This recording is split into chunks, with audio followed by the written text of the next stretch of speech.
Good morning and welcome to WriterGreg on twitch.tv. Glad that you could all make it. Thank you so much for joining me for the next 2 hours where we will be doing writing sprints preparing for NaNoWriMo, the National Novel Writing Month. And it is good morning, James, in the chat, and Kidopoi. Good morning, all indeed. Glad to have you here and getting ready. Delian, good morning and welcome. All right, so let's see, we got a notification. We have a host. Thank you so much, James Woodwright, for the host. All right, this morning, the thought of the day. Let's get off with on the right foot.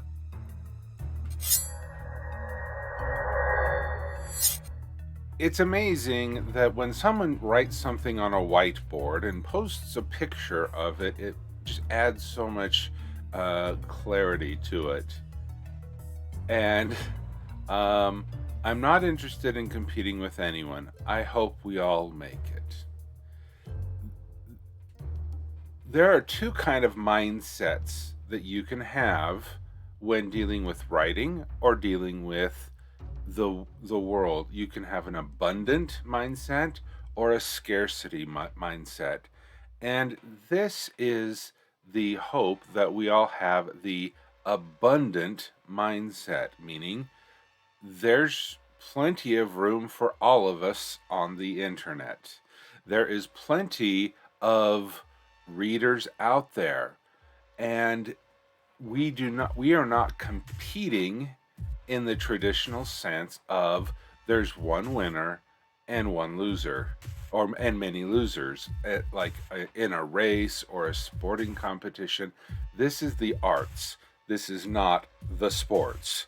And because of that, we can all work together. We can all work to improve each other, me, you, me, to help each other along the path towards our creative goals.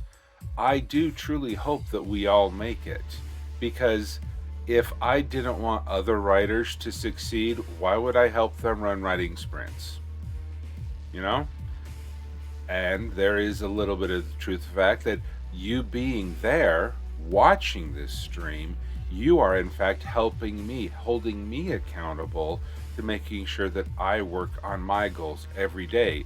Because it's true, in the past, it is easy for me to sleep in and not do it. But when I know that there is even just one person out there who is expecting me to be here on stream to run these sprints, then that is worth it.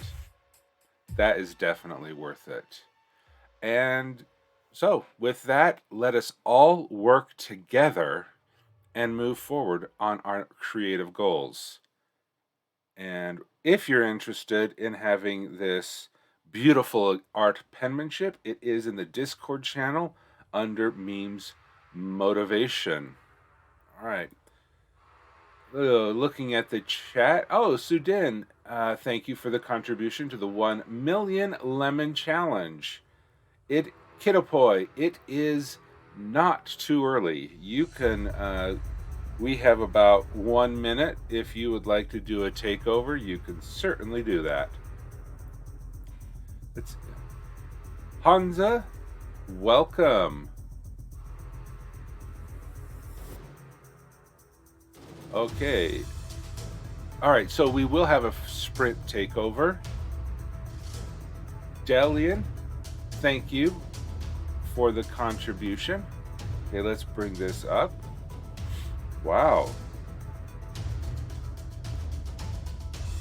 James Woodwright, thank you for the lemon contribution.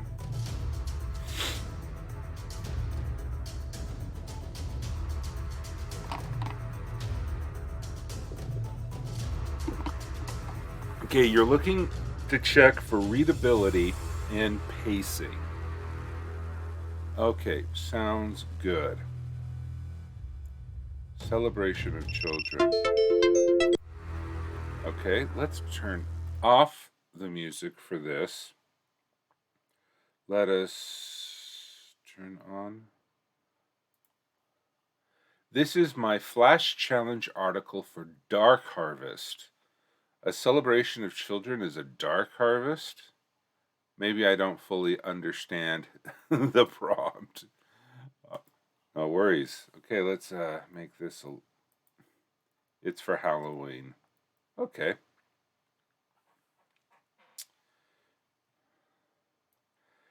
In Old Quirinal, the celebration of children's ceremony is traditionally observed after the harvest, in the last week of autumn, on the third day of the week. After the twin Quirinal catastrophes, the soil in the Quirinal concordant zone became famously infertile. Despite the lack of local agriculture, Quirinalos eagerly celebrated every holiday possible in their own imitable style. Every child born during the year since the last celebration is brought to the temple or church of each of the gods. Each baby receives a blessing and a small gift appropriate to that deity. The combination of ceremonies throughout this day provides enough divine protection to ward the children until their coming of age ceremony, when they enter adolescence. Okay, throngs of parents dressed in their finest clothes bring their babies to every church and shrine in the temple district. The children, dressed in white gowns, receive blessings from every god. Gongs and bells sound, the air smells of incense, and the alms box fills up. Okay, so here, okay, here you say receives blessings from every god. Okay, this says each baby receives a blessing and small gift appropriate to that deity.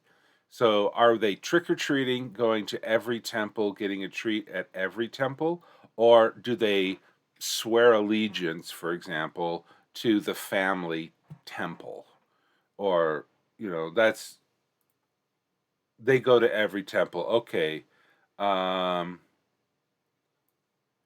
Okay. Well, then that sentence might be it's like trick-or-treating. Okay. And with the layout here, you have this outside, and so which do you want to have read first? Do you want them to read about the throngs of parents or the explanation? Because usually, you'll read this first and then that second. Okay.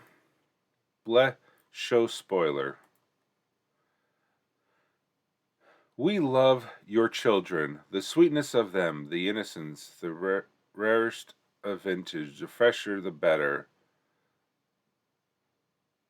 The mewing of a suckling babe as I drink it up. There's nothing quite like it. The Carolinos are adept at keeping their brats out of reach, but every now and then some foolish newcomer fails to properly consecrate their young.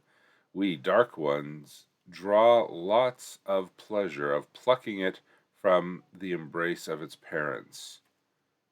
Yeah, that's dark. Okay. Producing and blessing enough charms to protect all the children born in a year is a massive undertaking. The annual celebration gives each clergy enough time to make everything they need for that year. The Church of Sun and Moon gives each child a moon cake and a gleaming solar charm on a gold chain. The Church of Anam, ministers the fivefold blessing in the presence of scapular of protection. The Temple of Balatha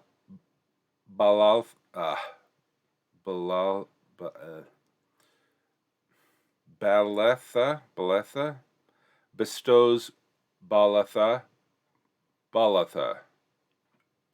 Is it Balatha? Balatha? I just don't know where the emphasis is.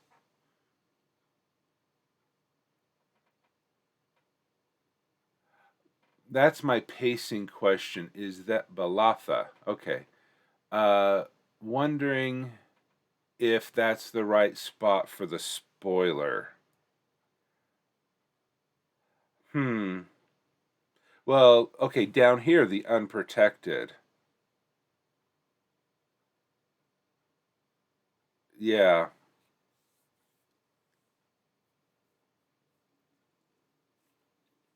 I don't know. You're it's is the Leica shock too soon?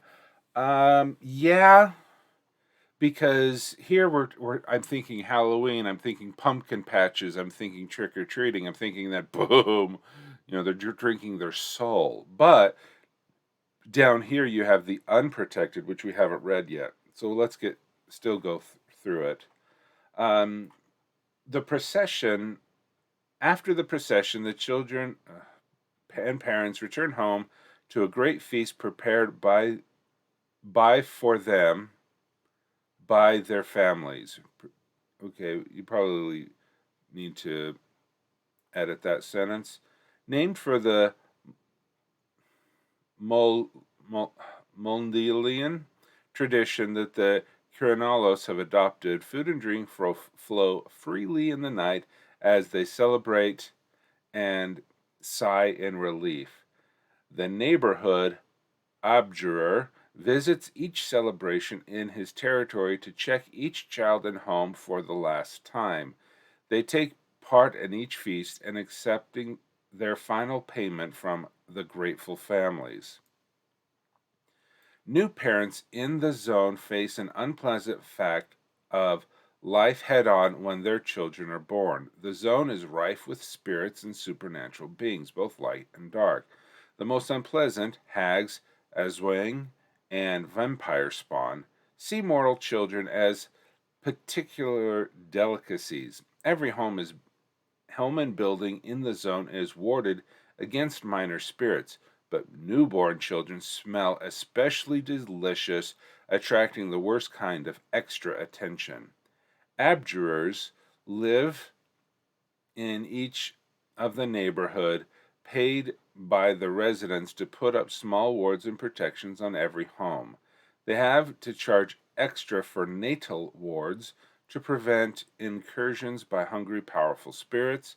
Children who have not been through the celebration cannot leave their homes at night. Okay, that's good information.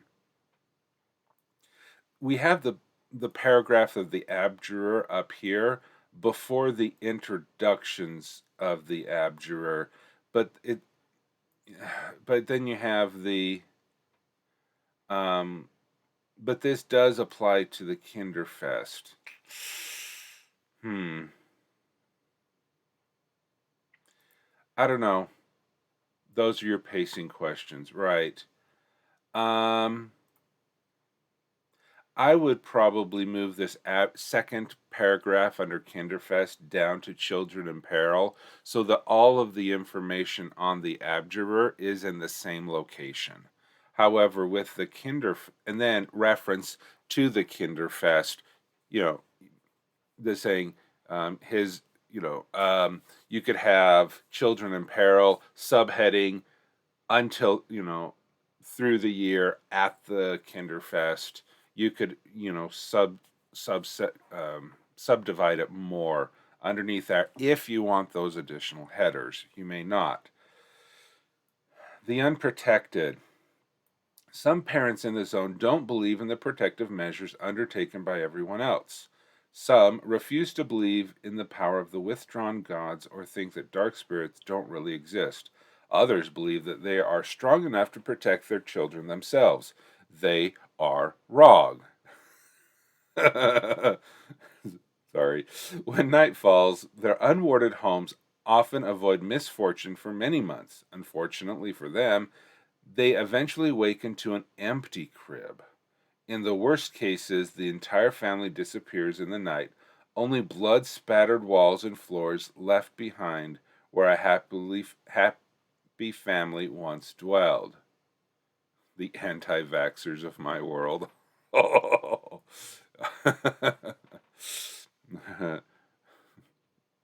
So,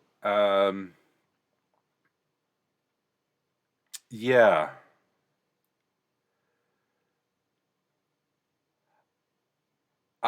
Okay, I like how you have this, and it goes from light to progressively dark. It would be nice in the beginning to know that this, um, uh, it would be nice in the beginning to know that something dark is coming, a foreshadowing, if you will, that this isn't this isn't just something we do for fun. This has a functional purpose. And the interesting thing is when you talk about uh, this, okay, they are wrong. That is that is a fact presented as an opinion. Yes, it is true that they are wrong, but I love the wording of it. They are wrong. Um, yes, you need to move the spoiler down. But I would add something up here. Despite the lack of local agriculture, they celebrate every possible in their own inimitable style.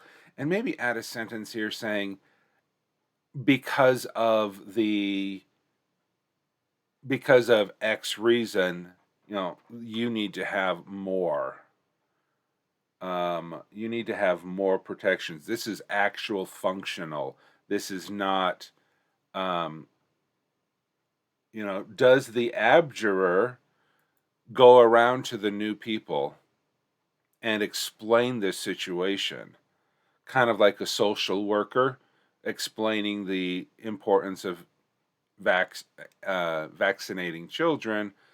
Does the abjure explain, and it says, this is what happens if you don't do it?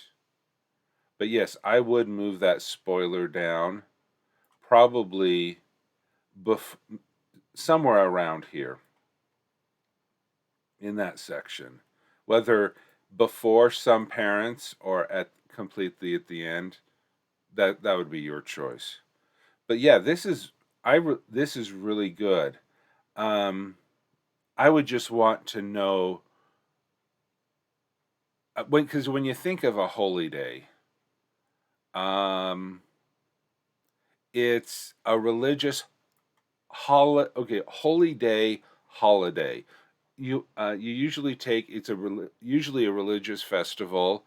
Think Christmas, Saturnalius, All Saints Day, or you have a religious event that has been secularized to some extent. And so that's the point of view that um, I brought into it. Others may vary. So I was thinking, oh, cute, this is fun, this is trick or treating, but not, oh my gosh, if they don't do this, they're all going to die. See, that I would like to at least have a hint of that. That the celebration of children is more than a celebration. It is a protection. But yeah, this is fun. Um, I do the spoiler was good. It was shocking at the beginning. You wanted to go from light to dark. Well, you can go from light to dark, but still hint at the shadow coming forward. Okay? There's shadows behind me. You can see it all the time. But if there's just, you know, the, it just, it was quite the shock to read that spoiler, but not so much later. You know, how much of a shock do you want it to be? Because it's like having a um I mean, you wouldn't expect a murder to happen in a Dr. Seuss book. Okay? Okay, there, yeah, you wouldn't have a murder in a Dr. Seuss book, but if you could still have a murder in a children's book if properly foreshadowed. So I'm just saying that have a simple sentence saying that this is more than a celebration, it's a matter of survival or something like that. You mean like the Vastaradna from Doctor Who is not all dust and sunbeams, but some. I'm not Vasdaradna. Oh, who are they?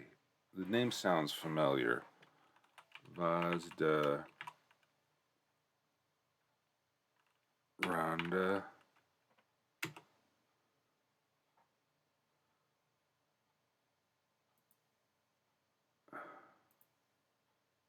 Did I misspell that?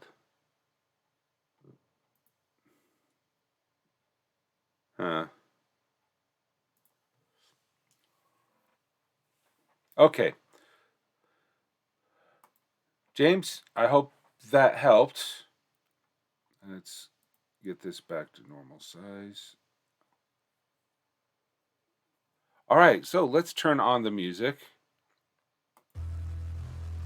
Turn up the music. Let's get this sprint going. And we'll talk about what we accomplished at the end of the sprint. I'll see you in 10. Oh, the library episode. Yeah. Oh, okay.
All right, there we go. uh, James, I hope that I've answered your question. The meat grinder is what I would call it, even though you didn't talk about it. You didn't talk about what was being ground. That's usually what I would consider a meat grinder. You could call it a sausage maker. I mean, when dry, oh, then it would be a mill. It would be a mill, like manual grist mill. Yeah. Okay. Manual. It would be a, yeah. I mean, if you're talking about um, if you're talking about meat, it would be a meat grinder. But if you're talking about by hand, I don't need all these. It would be a mill. Um, Images.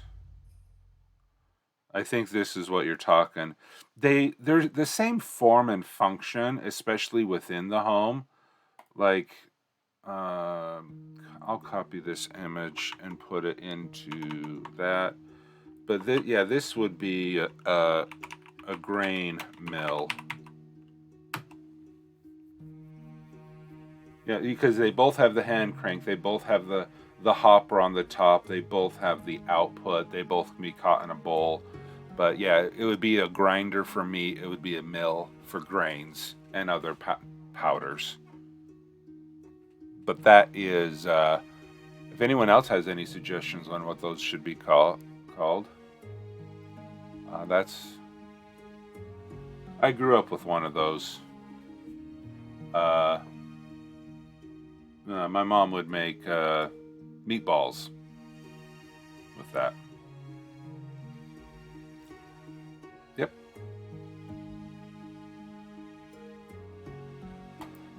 All right. Okay, so how's everybody doing, and what were you able to accomplish in the last sprint? Let's see, to explain what I'm doing, editing the article, excellent.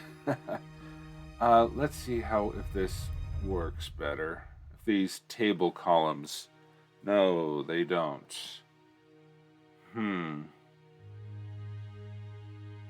Okay, so this is what I'm working on my scene list. So the synopsis detail, I'll talk about it more later. Okay, but I'm working on my scene list.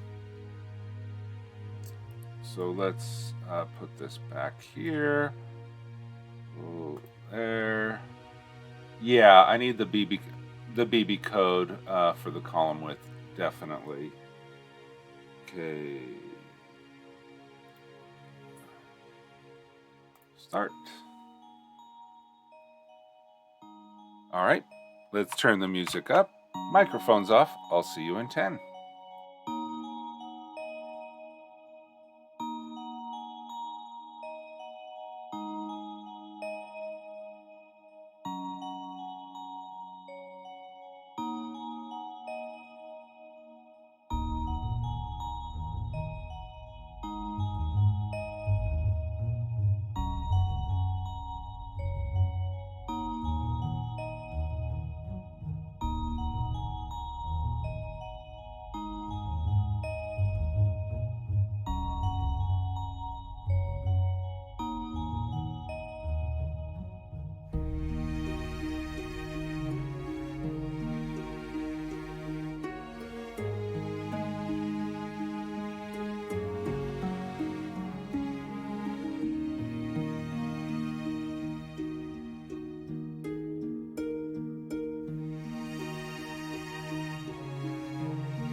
All right, there we go. That sprint is over. How is everybody doing? What were you able to accomplish in the 10 minutes? We have a new chatter, Infinite Simus. I hope I'm pronouncing that correct. Welcome to the writing stream. Today we are working on writing sprints where for 10 minutes we write as many words as we can, or we work on our creative goals towards whatever thing that we do. Okay, so Hansa is correcting my novel. I continue correcting my novel. Okay, so you're in the editing phase of your writing. Okay, yeah. I write fantasy fiction. James writes dystopian. I think near future dystopia would be.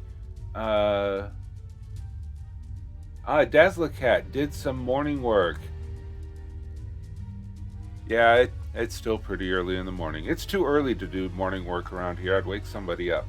Though I did hear a toilet flush just a minute ago. All right. So, so let's see. Thanks to James for the recommendation on the table width. I do think that this looks a lot better having it spaced out more appropriately. Yeah, I would say, James, yours is like near history. Well, near future. Near future dystopia.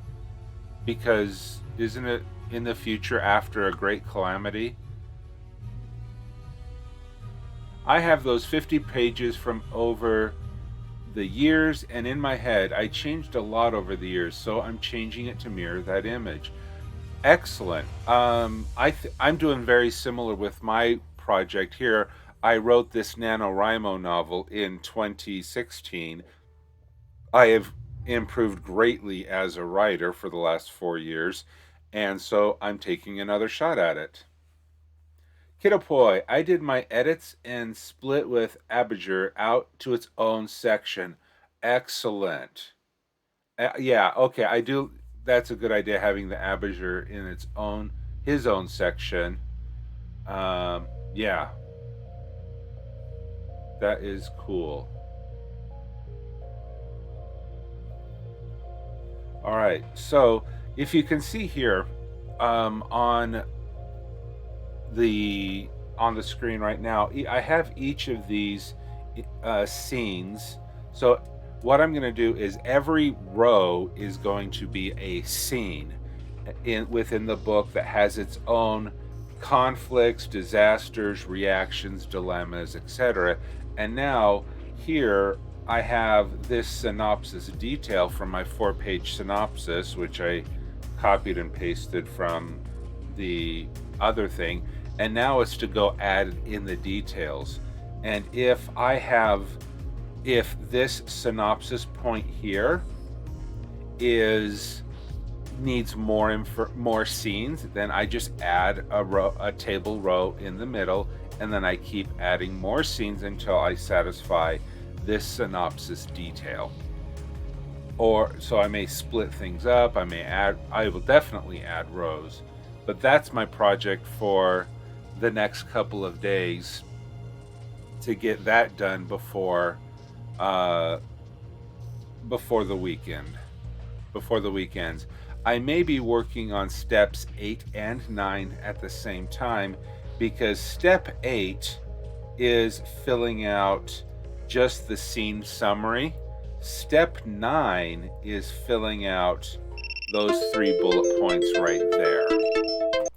So I'm not sure which is going to be more effective, but we'll take it as it goes.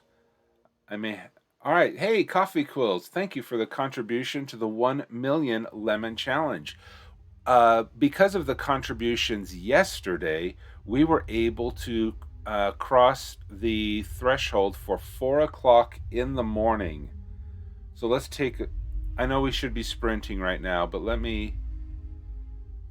yep. Let's take a quick look. Sorry to hover over that. So we at 8:43, we are a 1,000 lemons from unlocking 3:45 in the morning. So roughly 1,100. 1,100 lemons and some change, and we will be waking up 15 minutes earlier. Yes. Okay, so don't want to talk through this sprint. Let's get the timer going again. Oh, well, thank you for popping in and saying hello. Of course, work, lurk, and work. That's what we're all about here. Lurk and work. All right, we'll catch you all. Let's turn the music up. Microphone's off. I will see you in 10.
All right, how's everybody doing?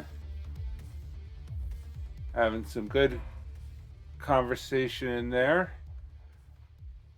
Leaky old man, but I'm so glad that you are feeling better this morning and you are able to walk this morning. Wonderful job. I don't know what a cripper is, but all right. Hey, the lady writes. Welcome on the raid. Glad that you could all be here. Thank you so much for joining. And Heal 18, you are definitely going to make me drink a lot of the water. Okay, even more work done. Hey, thank you for the follow, Infinite Simus. Thank you so much. Raid, that's all she wrote. Okay, so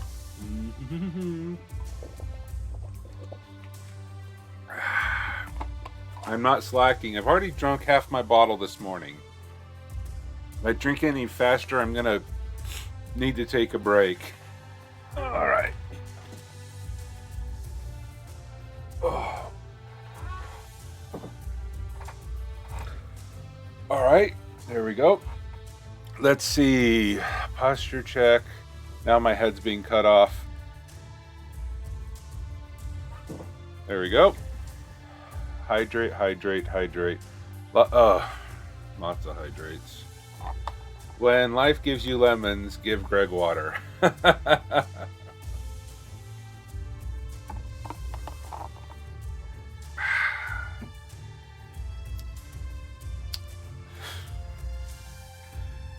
I was about to make a joke about how I am a person who can turn water into lemonade. But that would be my 12-year-old humor coming out. All right. I dropped a great link for royalty-free public domain images in Discord. Great. Thanks, Kit. Appreciate that. For perusal later. In this metaphor, Twitch is life. For perusal, sure. Okay, so we do have a... Okay, I need to start marking some of these complete. I can't see all of the... Okay, all right, sprint. We have a sprint takeover by McPoopy Longbottom, aka Leaky Leaky Old Man Butt. It's all four of the. If you can turn water into lemonade, then you're not drinking enough water.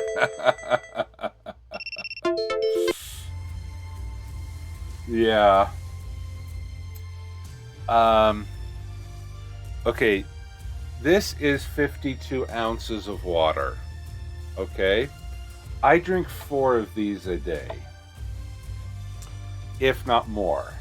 Okay, I don't drink coffee. I don't drink soda. I drink a lot of water. So, to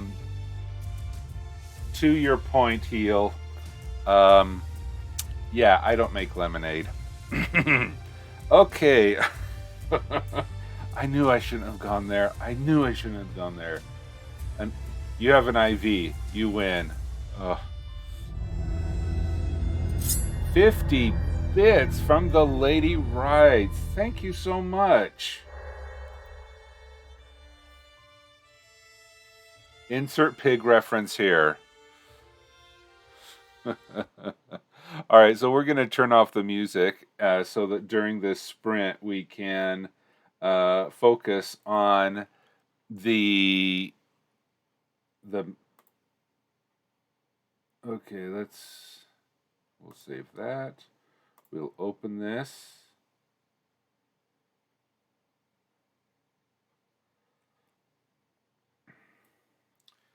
Is this okay?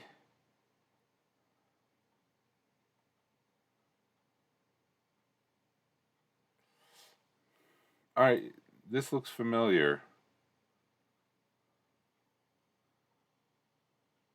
Okay, so we'll read this. This was the new message. We are definitely not the viewer group that's going to let one of those jokes slip. Yeah. Okay, so. Oh, continued from yesterday. Oh, okay, good.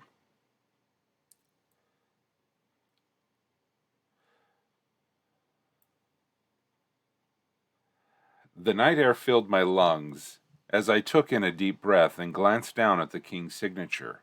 I knew better, even at that age, than to outwardly challenge Bening. Ben. Uh, ben. I'm sorry. I'm going to mispronounce this word a million times. Benign? Benning. Benign. Like the cancer. Oh, benign. Okay. The king's decree sloshed around in my head. His words pulled and tugged at me. I made my choice and stepped into the light. A foolish endeavor to give meaning to my life. With a smile and a pat on my back from Benign, I joined him in the tower. We ascended the narrow stairs. Shadows danced around us, caused by the flicker of the candle he carried. Benign led the way, and he made me privy to a state secret while his candle fought back the darkness. His baritone voice filled the tower as he spoke the demands of the crown. These orders come from the highest order of precedence. They come from His Grace King Louis XIV himself. You are to guard l'homme au masque de feu, who is of great significance to the crown. His existence is to remain unknown to anyone outside the two of us. I sheepishly nodded as we clambered up the worn stone stairs. I looked over the edge of the stairs and watched my freedom fade away into the darkness with each step as he continued. No harm shall come to l'homme à masque de feu as long as he is under the rule of his grace. Not a prick of the skin, nor a bruising of his flesh. Am I clear, Francois? His words surrounded me, and with no weapon of my own might. His words surrounded me, and with no weapon of my own mighty enough to fight back, I conceded with a meager "Yes, sir." Regret coursed through my blood. Each step became more cumbersome as he continued. Under no condition is a word to be uttered in the presence of the prisoner, nor shall you gaze upon his naked face. You are to retrieve his meal and feed him but once a day. You shan't speak of his existence to anyone from this moment forth, not even to me. You shall spend your days and nights guarding over l'homme au masque de feu until either his last breath or yours. Benign's face hardened as he looked back at the timid youth I once was. His voice filled with authority bestowed upon him by the king as he continued, "To do otherwise, and you shall dangle from the gallows until 3 tides wash over your corpse. On order of His Grace, King Louis XIV, am I clear, Francois Boucher?" His words hung in the air and slithered around me. They began to tighten like a noose. I whimpered out my reply as he arrived at the top landing. "Yes, sir. I think I understand. I am to reside with the prisoner, here with the prisoner. Is that the decree of the king, sir?" Okay. Walking Man Poet, thank you for the raid. All right. Walking Mall Poet, thank you for the raid, and for those who are coming here. We are in the middle of a critique, which I forgot to start. We are reading some original fiction by one of our viewers, the Leaky Old Man Butt, provided for us. Okay, so we are. Let's get into this. By me walking. Okay, so that is why I get quiet. No worries. Okay, so and Leek, if you miss anything, these videos are available on demand a at another time. Okay, so let's get into this. Here we have the young man who has basically been sentenced to be a prisoner along with the homme à masque de feu, and it is, I do like it. The it's I think there's a little bit of overlap of what you shared with us yesterday. His baritone voice filled the tower. Okay, and he's giving a lot of specific rules here. I thought it was important. Yeah, but with you got to make sure that it's not too repetitive, because you have information from what we read yesterday, and we have information today. If it becomes too repetitive, then you need to give your readers some credit. They can connect the dots. They don't need to be spoon-fed every single detail, but allow the imagination of the reader's minds to fill in the unimportant details. You focus on the important details. His baritone voice filled the tower. Okay, that's a different word choice than echoed through the tower. You know, because by filling the tower, we get the image that it's a much smaller, and it matches the narrow stairs. It's a smaller tower. It would be a very massive place for it to echo. So the choice of filled uh, is going well. I do like that. Okay, I looked over the edges of the stairs and watched my freedom fade away into darkness with each step as he continued. Okay, I love the visual imagery that you have here. My freedom is fading away into darkness because it's lit by a candle. Very nice imagery. The sentence is a little long for my taste. I prefer shorter sentences that uh, focus more on um, keeping the reader moving forward. But then again, I have a much younger audience in my books where I'm focusing on the young adult, new adult. So if your audience is older adults, not adult as in material wise, but older adult as in age, you can get away with a longer, more complex sentence structure. But clarity above all. You must be clear on who is speaking that sentence. And if you can read that sentence out loud and you can't say it in a breath, my opinion, that sentence is too long, because the brain needs the ability to consume that morsel of information and to be able to process it. I like what you I like what you wrote today, Talk Walk. I think you should clash some of your words a little and have them fight it out.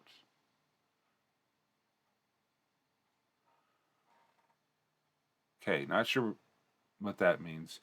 Okay, so the his words surrounded me, and with no weapon of my own mighty enough to fight back, I conceded with a meager yes, sir. Okay, here, so here we have a competing image uh, that we are going through here. Um, is this a battle, or is this someone walking to the gallows? Because if you think about this, his words surrounded me, and no weapon of my own mighty enough to fight back. Are the words coming from the benign? Are they coming as an attack, or are they coming as like a judge sentencing him? Regret setting in. Okay, then I would probably choose a different way to do that, because you want to build up the scene in that he has regret, he has being consigned to a doom, and with no weapon of his own. Is this really a battle? You know, I I would consider changing that so you have a consistent theme, a consistent visual that you're presenting. This isn't a fight. This is he gave up the fight the second he crossed that threshold, which you mentioned earlier. And here I whimpered out my reply as he arrived at the top landing. Yes. They began to tighten like a noose.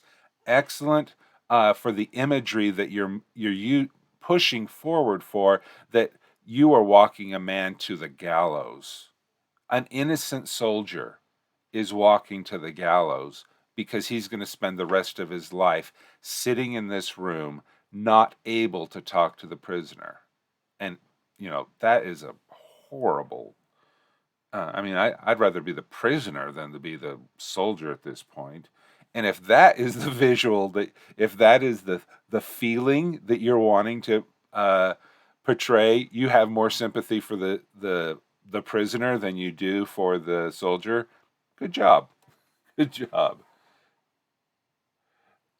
He did feel like benign just sentenced him, and regret set in as he realized what he had just agreed to. Yeah. Yeah. Good. So, yes, this is good stuff. It's a, you know, when you start getting into the visual imagery, you get into the subtext of what you're trying to write. That is an important thing to think about, is what is being said underneath the words. You don't need to come out and blatantly say, man, I sure regret that decision. Um, but you do, okay, you you do make a couple of references here. Um, Looking back, oh, where was it?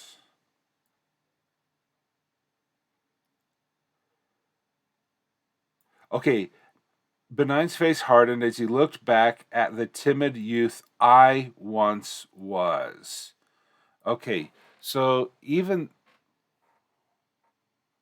so the image I'm getting from this is like a recollection from Francois as an old man coming back to him.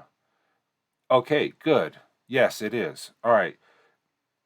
Is that what you want people to know? Because you're giving a massive spoiler away that Francois may not have a happily ever after, but he does have an after later. He survives the book. But you do that anytime you have a narrative. Oh, I forgot to start the sprint. Okay, so let's just quickly wrap this up. I think you have some good information in here. I would tighten the visual imagery and the subtext that you're using here, but all in all, I think this is good stuff. Okay, so hopefully that helps. Thank you so much for being willing to share your fiction with us for a live on the air review. So what I will do is it's time for another writing sprint. So please be sure. Let's get ready to sprint. Let's actually start the timer this time. There's the timer. Let's turn on the music again. Turn it up. Okay, so I make sure that you get on your next writing creativity, and I will see you in 10 minutes.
Yeah, time sure does fly by, doesn't it?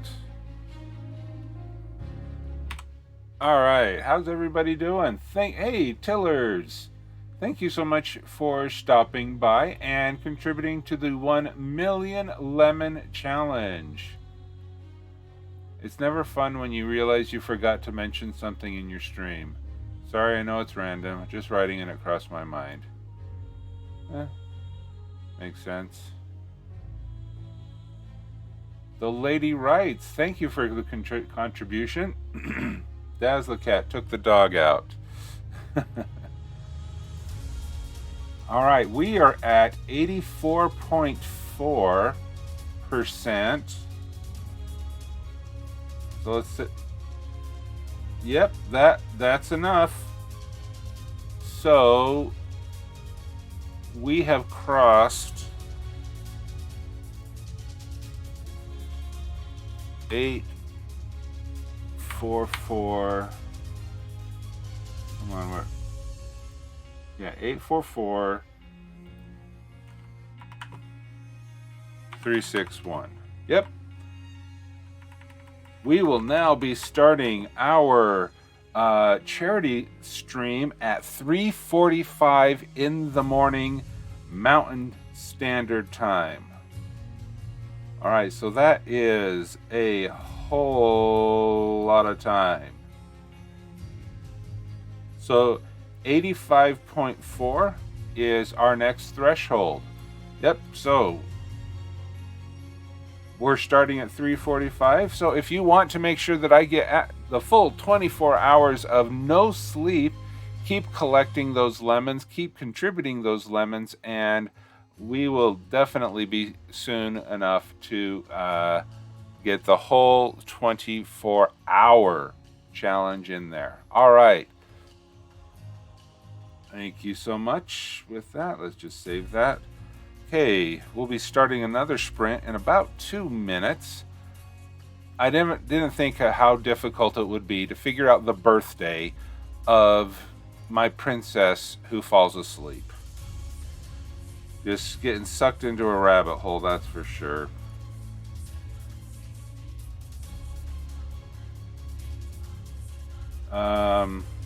So this is my calendar. It is a 16-month calendar, and it is a lunar and solar calendar because to keep things simple, I kept them in sync. So there are 4 moons that orbit my planet, and these 4 moons, they orbit. There are different powers associated with each of the moons, but there are the 4 different moons, and the days of the week are called Silius, Fennis, Petrus, and Hydrus, and these are the 16 months of the year. So everything is based on the number 4. There's 4 moons, there are 4 days of the week, there are 4 weeks in a month, there are 16 months in the year. So it's a very 4, base. And then so when I come over to here, and I start talking about, okay, when did the sleeping curse fall, which is the first day of my story. I know that it is in 1632. I just need to figure out the month and the day. All right, so there we go. Thank you so much. Let's get another sprint timer on the clock. There we go. Let's turn up the music. Kind of quiet anyway. Turn off the microphone. Yes, it is a 256-day year. Yeah, it is shorter than our year. All right.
For those of you who may not be following along in the chat, Dinosaur Bob has been being extremely helpful in the implications of my calendar being a 256 day in a year as opposed to the 365 that we have.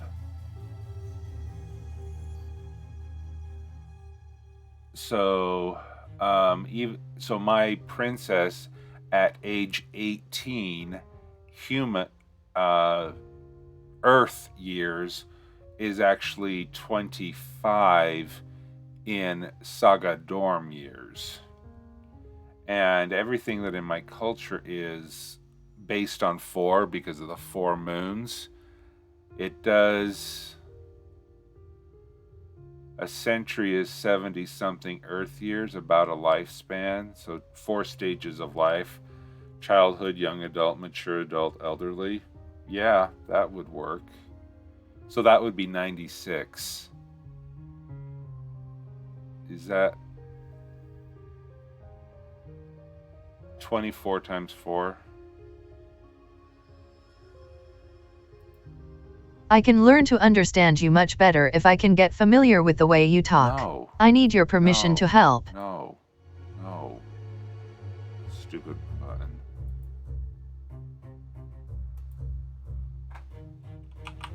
So how's everyone else doing? Yeah. But see, that's not 2.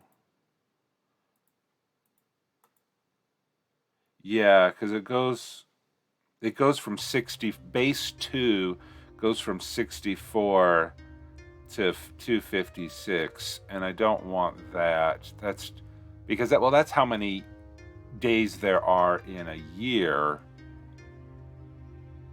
And unless 4 was applied to quartering a lifespan, that could justify 25.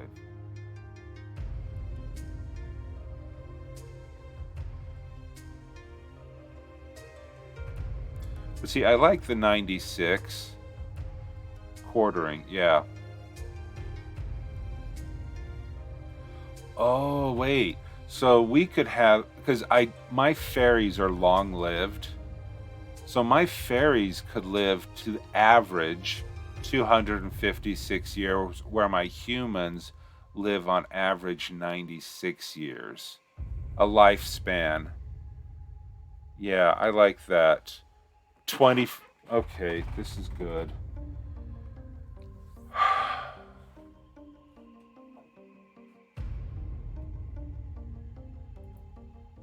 Okay. Human life span equals 24 years. Fairy lifespan equals 256. Quartering, we have 24. Let's see, 0 to 24 is childhood.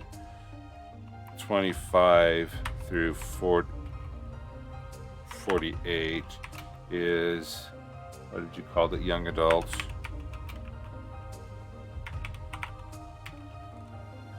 '49 through, because I can math, 72. Oh. Hey, welcome back, James.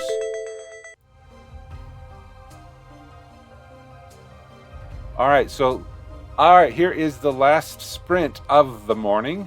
So let's make it a good one.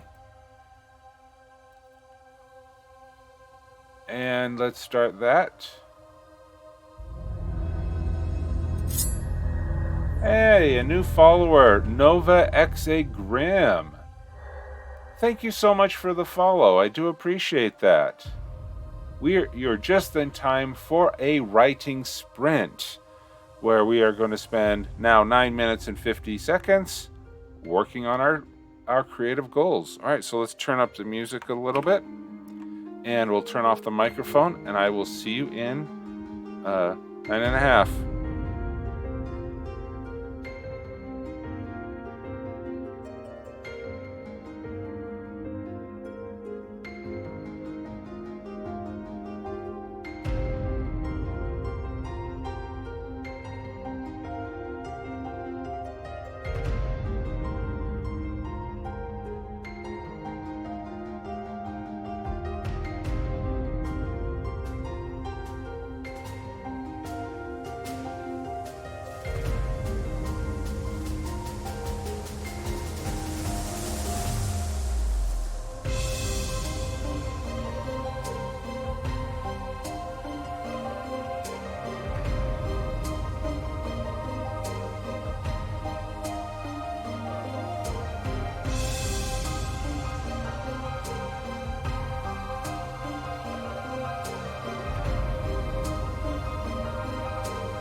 All right, and there is the last sprint of the morning.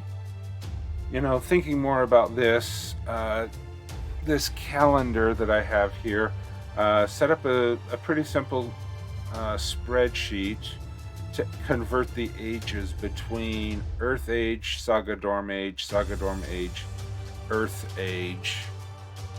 I did turn you down. Be quieter. That doesn't really do anything. Okay.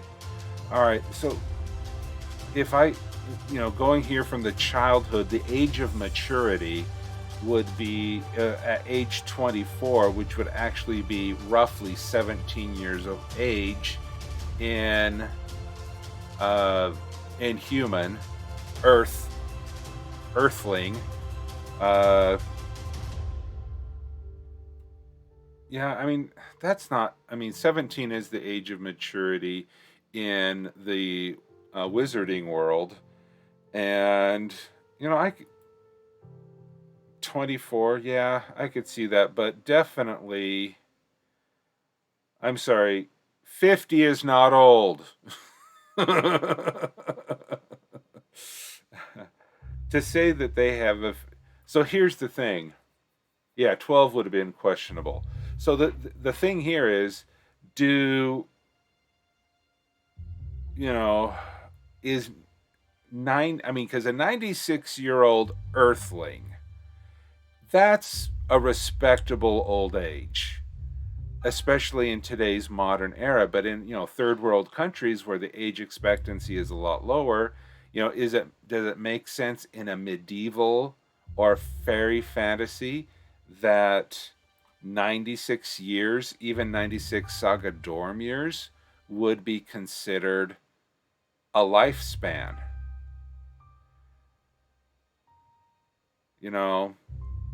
And just with modern technology, add another 24 to that, that would be 120. 120. So if I, continue this down,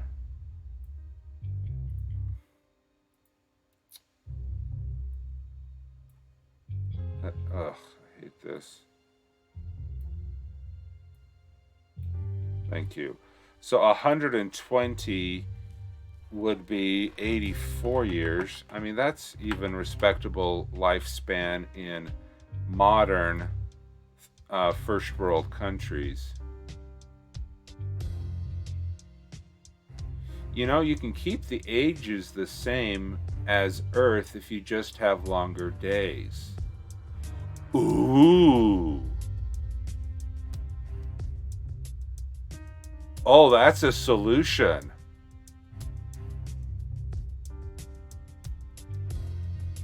I like. Okay, so off screen.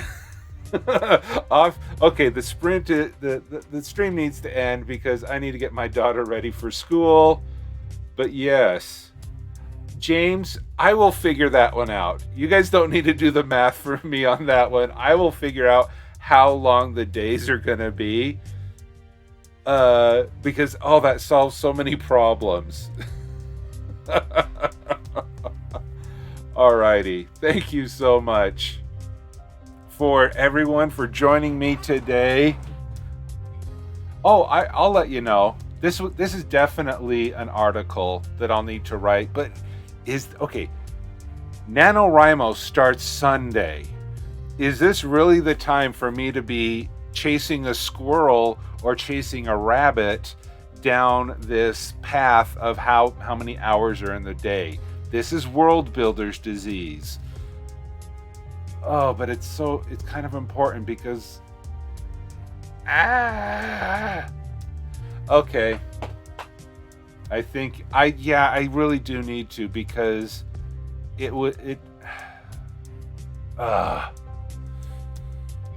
yes. Okay.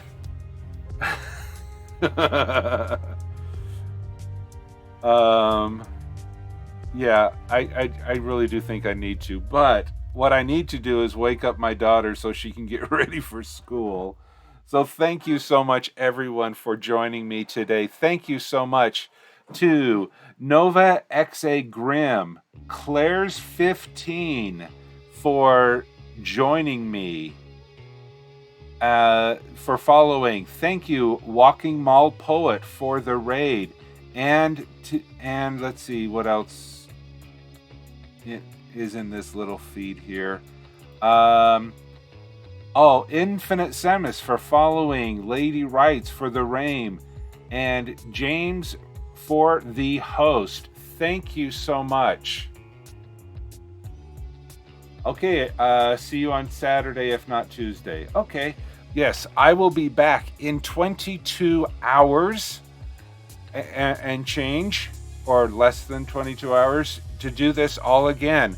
I am going to have to spend my evenings getting this done if I hope to be able to be ready for NaNoWriMo. So thank you so much, everyone. Thank you for joining. Let's find somebody to raid. I'll open this up. I'll go to my Twitch. A longer day plan a siesta. That's true. All right, we are going to... Oh, no, I don't want ads. Our fellow Anvilite Streamer Corps member, Delian, is most likely drawing. So let's go and... Yep, Delian is drawing some beautiful trees. So let's go over. Remember, when you arrive, shout out in the chat Lemon Raid and let him know from whence you came. So thank you so much, everybody. Thank you for participating in the creativity countdowns, the morning marches, the writing sprints, whatever we may want to call them. Thank you so much for being here. Have a great day, and I will see you tomorrow. Goodbye, everybody.